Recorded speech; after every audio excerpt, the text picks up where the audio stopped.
ఐడీకా refill ఉంటుంది కదా, ఇది ఖాళీ అయిపోతుంది. ఖాళీ అయిపోయిన తర్వాత కొన్ని రోజులు నాకైతే ఇవి ఎట్లా యూజ్ చేయాలో కూడా అర్థం కాలే, బుద్ధి కాలే. సో ఎట్లా యూజ్ చేయడం కూడా అర్థం కాలే. దీంట్లో ఇది క్యాప్ తీసి ఇంట్లో ఫిల్ చేసుకొని నార్మల్ వ్యాక్స్ తోటి క్లయింట్కి చేయాలా లేదా ఇది పడేయాలా కూడా నాకు అర్థం కాలే. ఇక చాలా రోజుల తర్వాత ఇది ఎట్లనన్నా ఓపెన్ చేసి నార్మల్ వ్యాక్స్ వేసుకోవాలని ఫిక్స్ అయిపోయినా.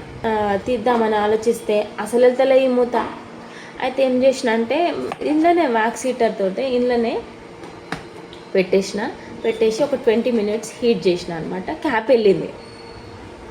అమ్మయ్య క్యాప్ వెళ్ళింది కదా అనుకొని ఏం చేసిన, సరే ఈ క్యాప్ అయితే వెళ్ళింది. క్లయింట్ వచ్చినప్పుడు దీనికి హనీబీ వ్యాక్స్ ఇందులో వేసుకొని లైట్గా వేడి చేసి అప్లికేషన్ చేసి హెయిర్ రిమూవ్ చేస్తా అనే ఐడియా అయితే వచ్చింది నాకు. ఈ రీఫిల్లోనే మనము నార్మల్ వ్యాక్సే కానీ, గోల్డ్ వ్యాక్సే కానీ, హనీబీ వ్యాక్సే కానీ ఒక్కొక్క దాంట్లో ఒక్కొక్కటి వేసుకోవచ్చు హ్యాపీగా.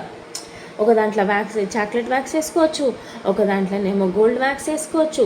ఇట్లా వాళ్ళకి ఇష్టమైన ఫ్లేవర్ మనమే ప్రొవైడ్ చేసినప్పుడు సో మనం సపరేట్గా వ్యాక్స్ కూడా వేసుకునే ఛాన్సెస్ ఉంటుంది. సో నాకైతే ఈ ఐడియా వచ్చింది, మంచిగా అనిపించింది. సో ఏది కూడా రోలాన్ లాగా బాగా యూజ్ అవుతుందని నేను అనుకొని ఈ వీడియో మీతో షేర్ చేద్దామని వీడియో చేసిన.